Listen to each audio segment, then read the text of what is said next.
दिसंबर का महीना था। ऐसा लगता था जैसे पृथ्वी ने अपनी चादर ओढ़ ली है।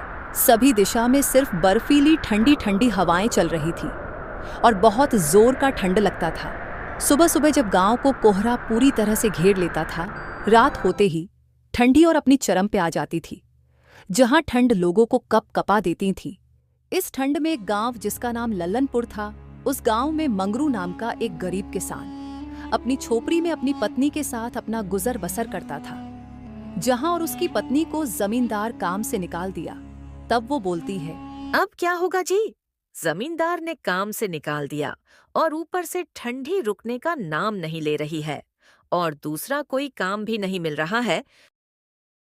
जमींदार जी ने बहुत से मजदूरों को काम से निकाल दिया है। कहते हैं कि अब उन्हें हम जैसे मजदूरों की जरूरत नहीं है। अब बहुत प्रकार की नई नई मशीनें आ गई हैं बाजार में। देखो जी, अब खेतों से इतनी फसल भी नहीं होती जिनसे घर चल सके। जब हम दोनों मिलके काम करते हैं, तब जाकर 2 वक्त की रोटी नसीब होता है। पता नहीं जी, भगवान हम लोगों की परेशानियां कब दूर करेंगे। तुम फिक्र मत करो मुन्नी, कुछ ना कुछ तो हो ही जाएगा। तुम धीरज रखो, आखिर भगवान हमारे भी तो है। मंगरू और मुन्नी का जीवन बहुत मुश्किलों से भरा हुआ था। दोनों मिलकर काम करते ताकि जीवन चलता रहे। लेकिन कुछ दिनों पहले ही मुन्नी को उसके जमींदार ने काम से निकाल दिया था, जिससे उनकी मुसीबत और बढ़ गई थी।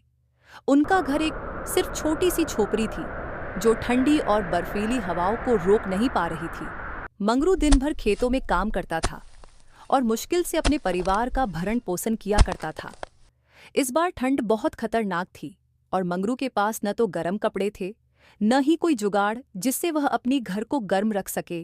बाबूजी, इस बार ठंड बहुत ज्यादा है और मेरे पास कोई भी स्वेटर नहीं जिससे मैं ठंड बर्दाश्त कर सकूं। मेरे सभी दोस्तों के पास गर्म कपड़े हैं, सिर्फ मेरे पास ही नहीं है। बाबूजी, मुझे भी एक नई स्वेटर लाके दे दीजिए ना, और रजाई भी, जिससे रात को हम सब आराम से सो सको और किसी को ठंड न लगे। बाबूजी, आप लाइएगा ना हम लोगों के लिए गर्म कपड़े, बोलिए ना बाबूजी, लाइएगा ना।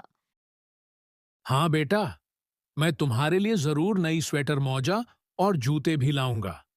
तब तक तुम इसी कपड़े में गुजारा करो। बाबूजी, आप सच में हम दोनों के लिए गरम कपड़े लाएंगे? फिर तो हम दोनों भी नए नए स्वेटर, मोजा और जूता पहनकर अपने दोस्तों को दिखाऊंगा कि देखो, मेरे पास भी नई नई स्वेटर है तुम लोगों की तरह। आप बहुत अच्छे हो बाबूजी, लेकिन आप गरम कपड़े कब लाओगे? क्या आप आज ही नए स्वेटर लेके आएंगे? बेटा, तुम पढ़ाई पर ध्यान दो। मैं बहुत जल्द ही तुम्हारे नए स्वेटर और जूते मौजे लाऊंगा। अजी, आपने तो सोनू को बोल दिया कपड़े लाने और घर में लकड़ी भी खत्म हो गई। अब मैं चूल्हा कैसे जलाऊंगी? तुम चिंता मत करो मुन्नी, अगर जरूरत पड़ी तो मैं सुरेश भाई से लकड़ियां उधार पे ले आऊंगा। आपको क्या लगता है, इतनी ठंड में कोई भी हम लोगों को लकड़ियां उधार देगा? और सुरेश भाई तो वैसे भी बहुत खरुश है, वो भला लकड़ी क्यों ही देंगे? तुम चिंता मत करो मुन्नी, भगवान ने चाहा तो कोई न कोई उपाय निकल ही आएगा।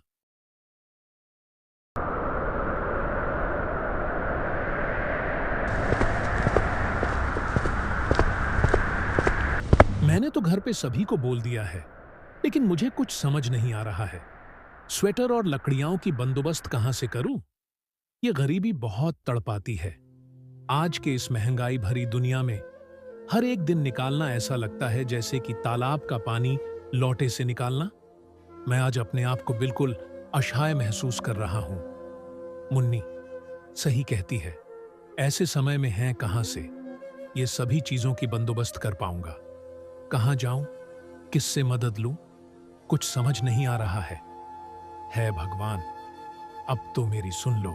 बहुत उदास होकर घर की ओर चल दिया।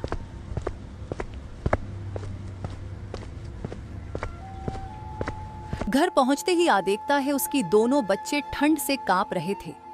ये सब देखकर वो अपने आप से बोलता है, हे भगवान, ये क्या हो रहा है?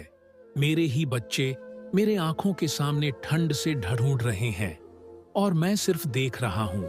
अब मुझे कुछ भी करके लकड़ियों की व्यवस्था करना ही होगा, नहीं तो मेरे बच्चे ऐसे ही ठंड से कांपते रहेंगे।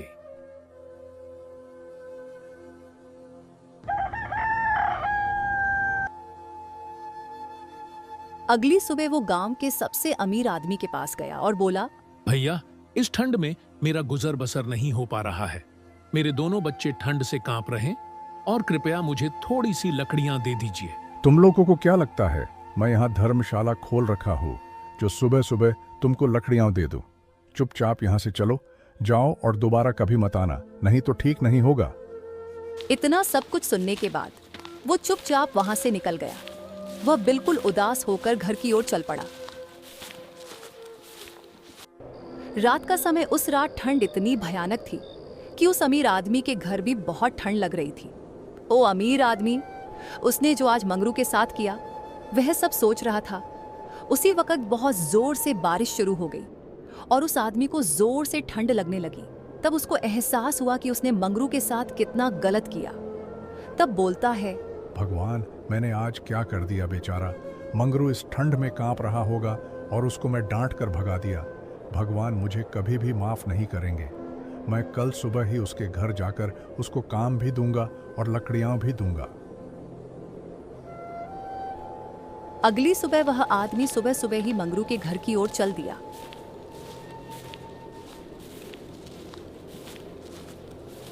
वहां पहुंचते ही उसने देखा मंगरू का पूरा परिवार ठंड से ढूंढ गया है। तब वह बोलता है, मंगरू भाई, मुझे माफ कर दो। मैं तुम्हें कल लकड़ी नहीं दिया, मुझे बहुत पछतावा हो रहा है। अरे सेठ जी, आपकी इसमें कोई गलती नहीं है। गलती तो मेरे नसीब की है जो मेरे साथ ऐसा घिनौना खेल खेल रहा है। मंगरू, अब तुम बिल्कुल फिक्र मत करो, मैं तुम्हें काम भी दूंगा और लकड़ी भी दूंगा। सच में सेठ जी, आप मुझे काम देंगे? हाँ हाँ मंगरू, अब मैं और पाप नहीं कर सकता हूँ। सेठ जी, आप कितने अच्छे हो। कल से तुम और तुम्हारी पत्नी मेरे घर आकर काम करने लगना। इतना बोलकर वो व्यक्ति वहां से चला गया। भगवान, आपने तो चमत्कार कर दिया। इतने खरुश आदमी को इतना दयालु बना दिया। धन्य हो आप प्रभु। तब से मंगरू और उसके दोनों बच्चे और बीवी का जिंदगी की गाड़ी सही से चलने लगी। मंगरू और उसकी पत्नी काम करते और उसके दोनों बच्चे पढ़ाई करते और खुशी खुशी मंगरू का पूरा परिवार जिंदगी बिताने लगा।